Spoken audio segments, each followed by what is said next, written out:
Now, this is how you can unblock pop-ups on Google Chrome on your Android. So if it's your first time on Foxtecc, subscribe and we can get into it. So all we have to do is to, of course, get inside of our Google Chrome. And when you go to the three dots and settings, you'll be able to browse so many different things you might be interested in. But at the bottom, we can find site settings. So this is what I want you to click on, and then continue browsing toward the bottom until you find the pop-ups and redirects.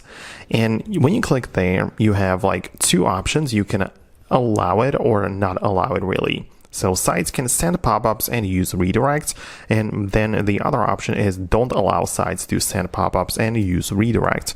So this is what you need to click on and select.